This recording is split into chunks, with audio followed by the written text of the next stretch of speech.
안녕하세요. 박계산입니다.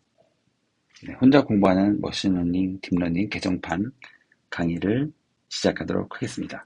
이번 시간에는 저희가 3장 1절 최근 접 이웃에 대해서 말씀을 드리도록 하겠습니다.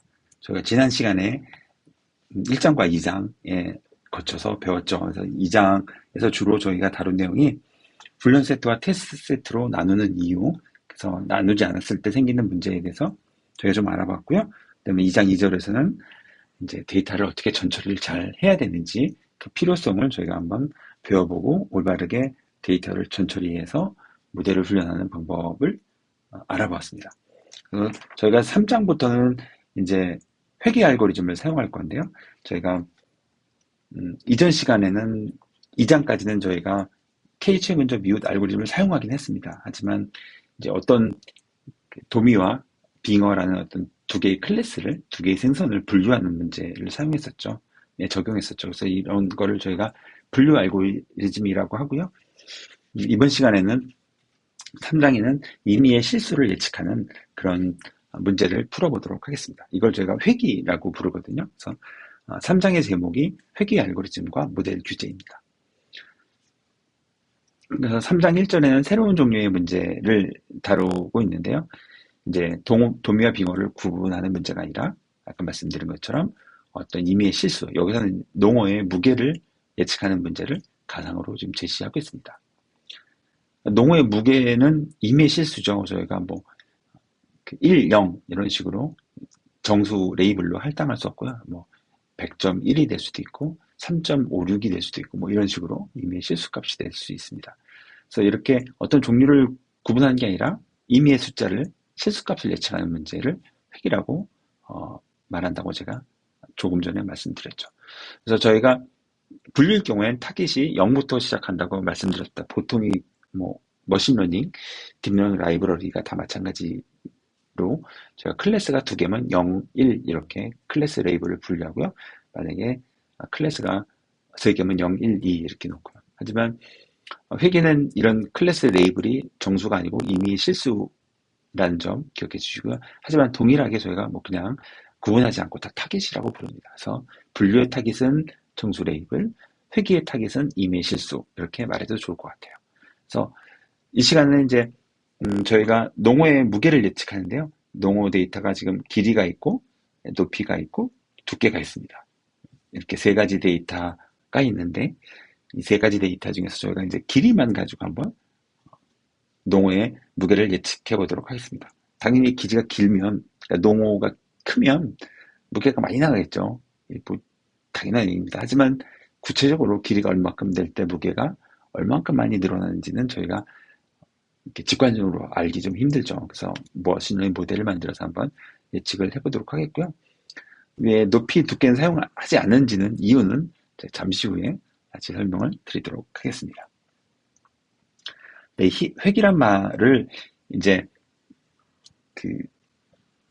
만 듣고 용어가 좀 획이란 용어만 듣고 이해하기가 좀 어렵죠. 그래서 사실 이 획이는 19세기에 유명한 통계학자이자 뭐 여러 가지 분야에서 연구를 하신 프랜시스 골턴이라는 분이 이 사진에 나온 분이 바로 프랜시스 골턴인데요. 이분이 처음 사용했습니다.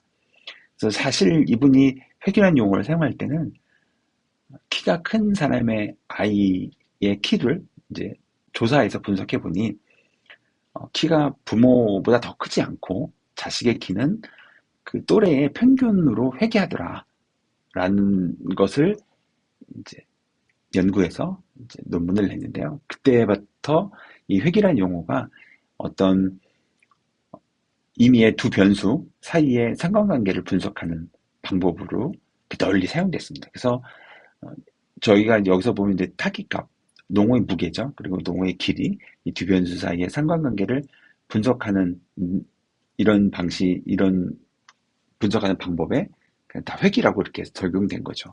그래서 어원 자체가 약간 좀 이해하기 좀 힘들죠. 그래서 이걸 어떻게 바꿀 수가 없고, 네, 다 리그레션이라고 씁니다. 그러니까 영어로는 이제 리그레션인데요, 회귀가. 그래서 우리나라뿐만 아니라 뭐 전 세계적으로 다 임의의 실수값을 예측하는 문제를 리그레션, 회귀라고 이렇게 부릅니다. 하지만 사전적인 의미로 잠깐만 이 회귀라는 단어의 의미로 이렇게 이해하려고 하면 괜히 복잡해지거든요. 그리고 괜히 이상해지고 그래서 분류는 뭐 직관적으로 분류란 단어 자체로 이해할 수 있지만 회귀란 단어의 진짜 단어적인 그 사전적인 의미는 버리시고요. 그냥 어, 저희가 그냥 임의의 실수를 예측하는 문제다라고 이렇게 얘기해 주시면 생각해 주시면 좋을 것 같습니다. 저희가 뒤에 4장에서 로지스틱 회귀를 배우거든요. 그래서 이때도 또 회귀가 등장합니다. 이때 로지스틱 회귀 때 다시 한번 말씀드리겠지만 이때 이 회귀는 임의의 실수를 예측하는 것과는 또 전혀 상관이 없습니다. 그래서 이 로지스틱 회귀 끝에 회귀라는 용어가 있기 때문에 로지스틱 회귀가 회귀 모델이에요.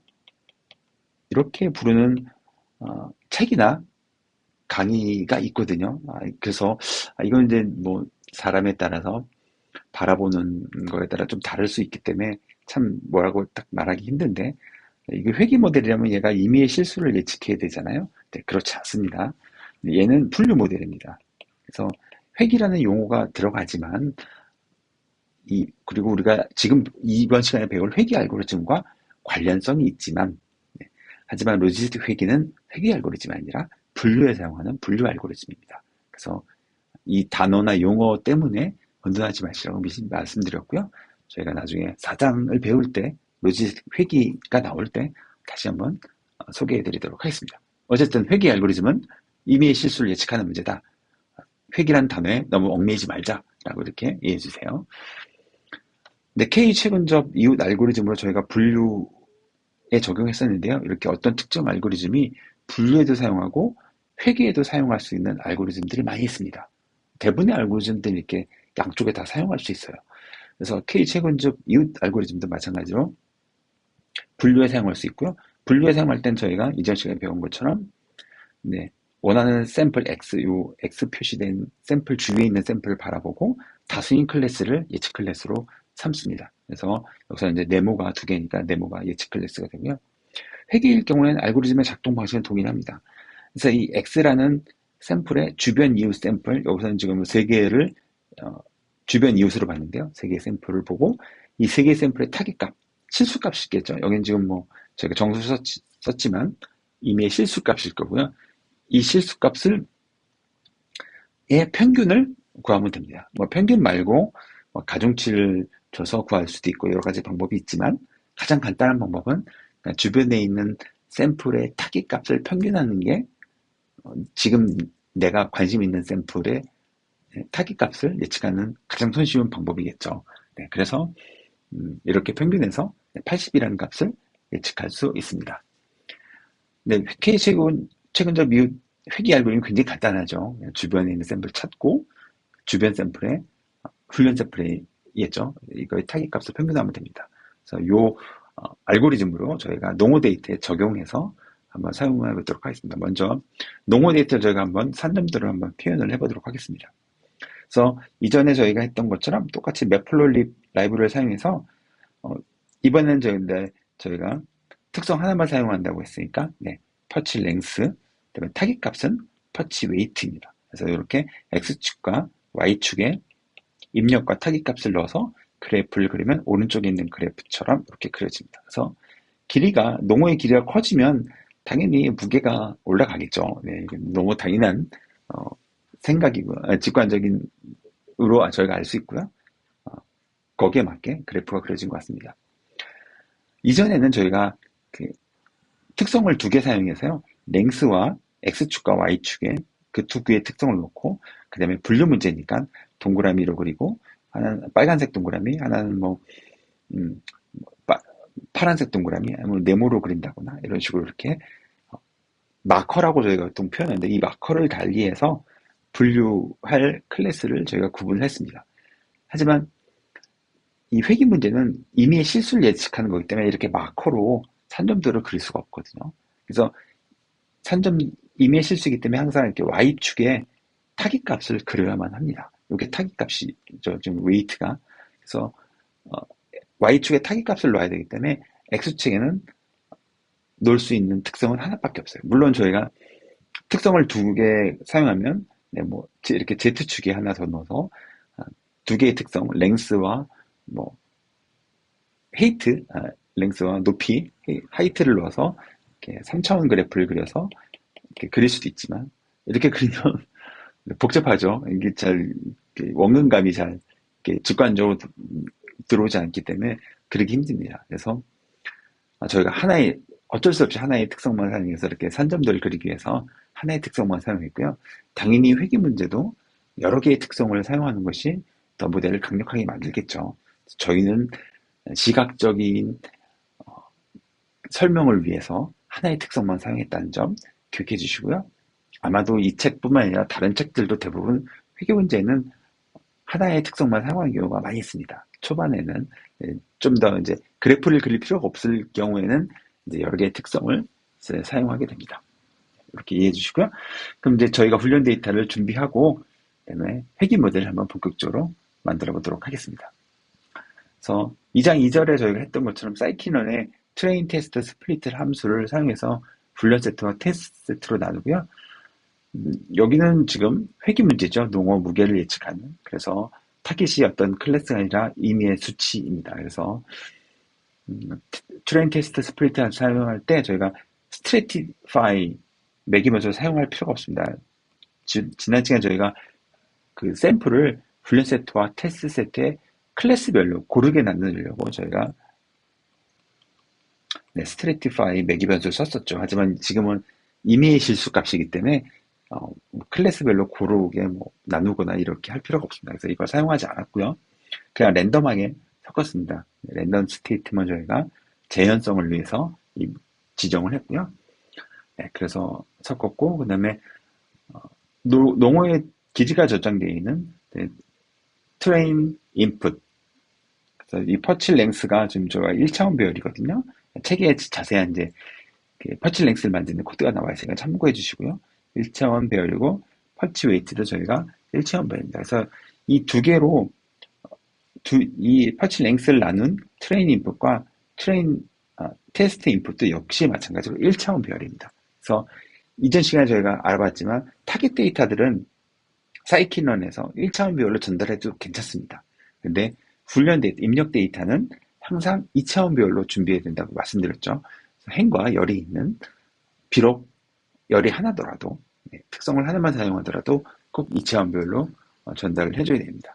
그래서 저희가 1차원 배열을 2차원 배열로 이렇게 바꾸는 방법이 바로 방법은 되게 많은데 그 중에 하나가 저희가 지금 트레인 인풋이 넘파이 배열이거든요. 제가 넘파이 배열로 준비를 했는데 이 넘파이 배열에 리쉐임 메소드를 사용하는 겁니다. 그래서 리쉐임 메소드에서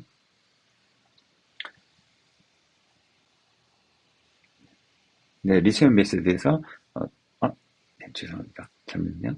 리쉐임 메소드에서 두 번째 차원을 1로 두고 그다음에 첫 번째 차원은 두 번째 차원이 결정된 다음에 나머지 차원으로 채워 넣어라 라는 의미에서 마이너스 1로 이렇게 지정합니다. 아주 전형적으로 파이썬 프로그래머들이 많이 사용하는 방법이고요. 이렇게 하게 되면 오른쪽에 있는 그림처럼 1차원별 1, 2, 3이 이렇게 세 개의 행이 있고 하나의 열이 있는, 세 개의 행이 있고 하나의 열이 있는 2차원별이 돼서 크기는 3,1인 2차원별이 됩니다.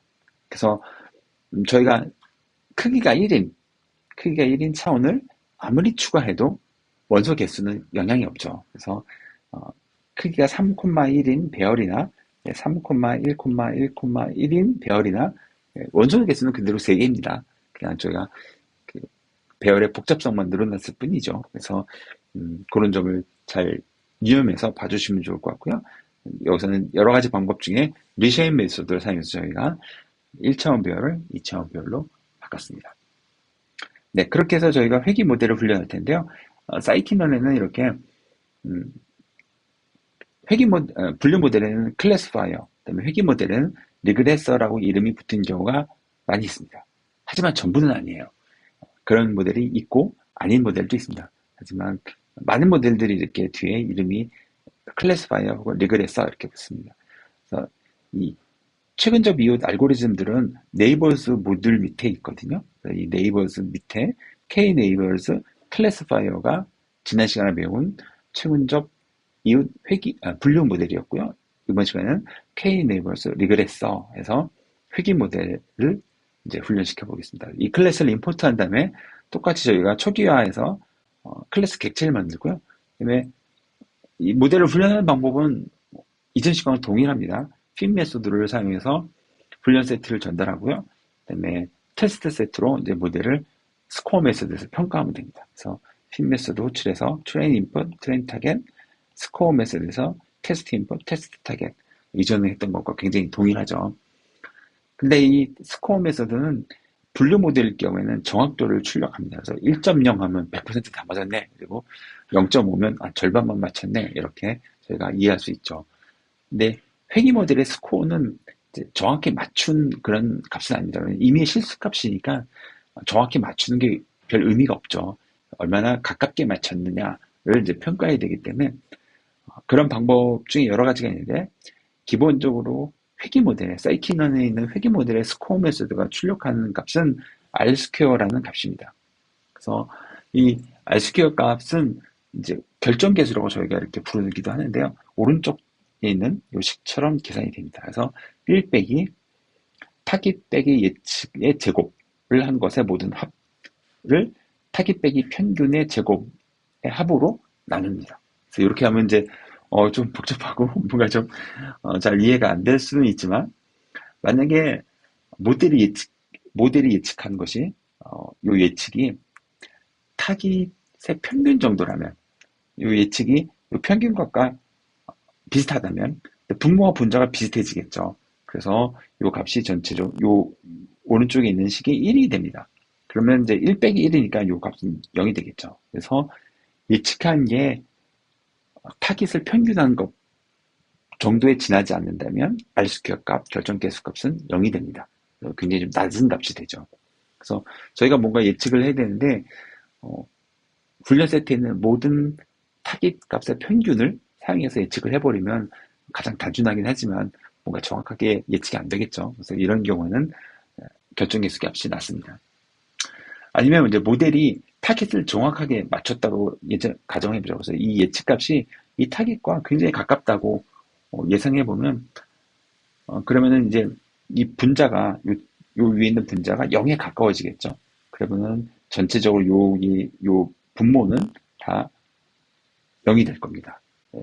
그래서 요게 0이 되니까 1 빼기 0이면 여기 이제 1에 가깝게 되겠죠. 그래서 예측을 타깃에 가깝게 하면 R스퀘어 값이 1에 가깝게 돼서 좋다라고 이렇게 말할 수 있습니다.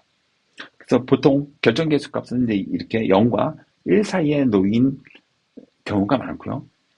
물론 0보다 작을 수도 있습니다. 아주 극단적인 경우에 하지만 대부분의 경우는 이제 0보다 큰 값을 갖게 되고요. 1에 가까울수록 좋다고 저희가 평가할 수 있습니다. 지금 여기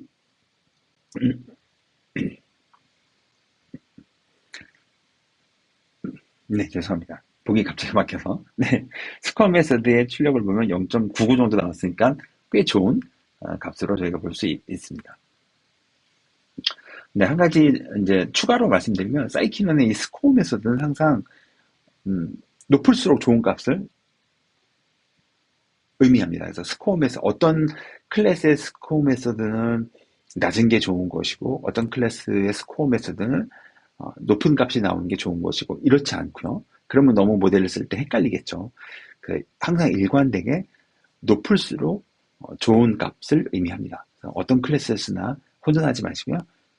높게 나오면 좋은 거니까 네, 그렇게 이해해 주시면 좋을 것 같고요. 여기서는 지금 0.99니까 상당히 좋은 모델이다 이렇게 말할 수 있을 것 같아요. 이 결정계수를 이제 회귀 모델의 기본 스코어 메소드의 출력값으로 사용하는 게 전통적으로 이제 통계 분야에서부터 오랫동안 저희가 사용되어 왔기 때문에 그렇고요. 하지만 이제 다른 방법도 많이 있습니다. 그래서 이 사이키넌의 매트릭스 모듈 밑에 다양한 함수들이 있는데요. 대표적으로 min absolute error는 이제 절대값, 평균 절대값 오차입니다. 그래서 예측과 타깃의 오차가 그냥 빼면 플러스인 것도 있고 마이너스인 것도 있고 해서 이렇게 상쇄되겠죠. 그래서 절대값을 지어서 실제로 얼마만큼 차이가 났는지를 평균적으로 계산할 수 있는 게 민 앱솔루트 에러인데요. 그래서 저희가 이 K 최근적 이유도 알려준 KNR 객체의 프리딕트 메소드에 테스트 인풋을 넣어서 테스트 프리딕션을 만듭니다. 이 프리딕션을 여기다 집어넣고 테스트 타겟과 얼마만큼 차이가 나는지 절대값 차이가 났는지를 민 앱솔루트 에러로 계산할 수 있습니다. 이렇게 계산해서 보면 한 19 정도 이렇게 나오네요. 그럼 요 0.99가 뭔지는 저희가 결정 계수이기 때문에 이 값 자체로 뭔가 설명하기가 좀 쉽진 않죠. 하지만 이렇게 민 앱솔루트 에러 같은 걸로 나오면 평균적으로 농어의 무게를 예측하는데 19g 정도 오차가 있네 라고 저희가 이렇게 말할 수 있습니다. 왜냐면 이게 민 앱솔루트 에러는 원래 있는 타겟 값을 서로 뺀 거잖아요. 그래서 테스트 타겟도 g 단위고 그렇기 때문에 이 타겟 값에서 어떤 걸 빼서 나온 차이도 역시 g 단위입니다. 그래서 19g 정도 오차가 있네라고 이렇게 말하기 좀 편하겠죠. 네. 어쨌든 네, 이렇게 해서 모델을 훈련했습니다. 그래서 모델을 훈련해서 테스트 세트로 평가를 했는데요. 만약에 저희가 테스트 세트로 평가하지 않고 훈련 세트로 평가하면 어떻게 될까요? 맨 처음 저희가 그 첫 시간에 처음 모델을 훈련할 때 훈련 세트로 모델을 훈련하고 훈련 세트로 테스트를 하면 점수가 높게 나오고 이거 뭐 부정행위다라고 비슷한 이런 그 우화처럼 제가 예를 들어서 설명을 해드렸는데요. 한번 확인해 보도록 하겠습니다. 그리고 왜 이걸 확인하는지도 이어서 한번 설명을 해드릴게요. 네, 훈련 세트로 스코어 메서드를 호출하면 0.97 정도 나오네요. 그쵸? 그리고 테스트 세트로 예측한 게 아까 앞에서 본 거랑 동일합니다. 0.99 정도 나왔고요. 여기 지금 저희가 훈련 세트 사용했고요. 여기는 두 번째는 테스트 세트를 사용했습니다. 근데 좀 이상하죠? 왜냐면 저희가 연습 문제를 보고 시험장에 들어가서 그 연습 문제에 있는 그대로 시험 문제가 나왔으면 거의 100점 맞아야 되겠죠. 근데 그렇지 못하고 점수가 오히려 연습 문제에 담겨져 있지 않던 테스트 세트로 제가 모델을 테스트했는데 한 점수 0.99보다도 더 작게 나왔죠. 그러니까 훈련 세트의 점수가 평가 점수가 더 높게 나와야 되는데 더 작게 나오는 이런 문제를 저희가 머신러닝 분야에서는 과소적합이라고 부릅니다. 영어로는 뭐 언더피팅 이렇게 부르고요. 그래서 훈련 세트로 모델을 훈련했기 때문에 테스트 세트로 평가한 점수보다 훈련 세트로 평가한 점수가 더 높게 나오는 게 일반적인 경우입니다. 그래서 근데 만약에 반대로 훈련 세트로 평가한 점수가 굉장히 높게 나오고 여기서 뭐 가령 0.999 이렇게 나오고 테스트 세트로 나온 점수가 0.777 이렇게 굉장히 낮게 차이 나서 굉장히 갭이 많이 차이 났다. 그러면 이런 것을 저희가 또 과대 적합이라고 부릅니다.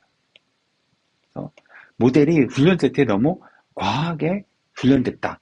오버피팅 이렇게 부르거든요. 그래서 과대적합됐다. 혹은 이제 다른 책에서는 과적합이라고 이렇게 부르는 경우도 있습니다. 저희 책에서는 그냥 과대적합 이렇게 부르도록 하겠습니다. 그리고 이제 과소적합 같은 거는 반대로 모델 훈련 세트를 제대로 완전하게 학습하지 못한 거죠. 부족하게 학습했다라는 의미에서 과소적합입니다. 뭔가 부족하게 학습했으니까 테스트 세트에서의 점수가 더 높게 나오는 거죠. 너무 과하게 훈련 세트에 집착을 하게 되면 네, 이렇게 집착하면 안 좋죠. 저희 실생활에서도 어쨌든 훈련 세트에 뭔가 이렇게 집착을 하게 되면 훈련 세트에서는 점수가 굉장히 높게 나오는데 테스트 세트에서는 점수가 굉장히 낮게 나옵니다. 이런 문제를 어떻게 해결하는지를 이제 저희가 이후 3장 3절에서 저희가 한번 자세하게 방법을 알아보겠고요. 여기서는 지금 이런 문제를 해결하는 간단한 방법 중 하나는 최근접 이웃의 이웃 개수를 줄이는 방법입니다. 그래서 다음 슬라이드 한번 알아보면요.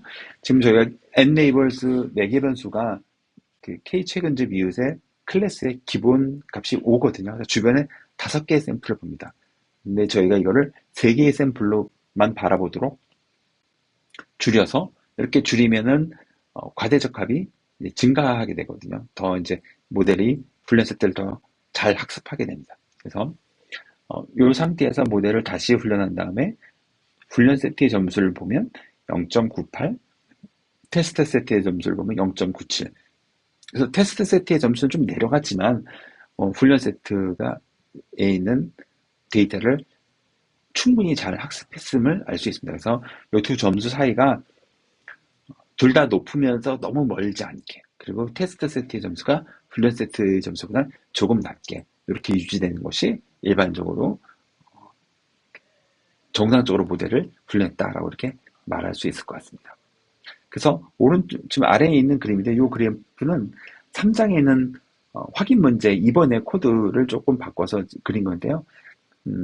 지금 파란 점이 훈련 세트, 그다음에 붉은 점이 테스트 세트입니다. 그래서 여기서는 지금 K를 1, 그러니까 최근접 이웃 개수를 1로 두고, 그다음에 여기는 두 번째는 3으로 두고, 그다음에 42로 이렇게 바꿔서 그린 건데요. 만약에 1로 두면 모델이 주변에 있는 샘플 하나만 보기 때문에 굉장히 들쭉날쭉하게 지금 그래프가 그려지는 것을 볼 수 있죠. 그래서 굉장히 훈련 세트에 집착을 많이 하는 과대적합된 모델이 만들어진다라고 이렇게 볼 수 있고요. 극단적으로 저희가 네이버 이웃 개수를 42개로 두면 훈련 세트 전체를 이웃으로 보거든요. 그렇게 이렇게 되면 이제 훈련 세트 전체를 평균하기 때문에 하나의 값을 예측하게 됩니다. 그래서 이렇게 수평선 하나만 이렇게 나오겠죠. 이건 훈련 세트를 너무 쫓아가지 못하는 그런 모델이기 때문에 과소적합된 모델이 만들어질 수 있죠. 그래서 이웃의 개수를 저희가 늘리면 과소적합이 되고요.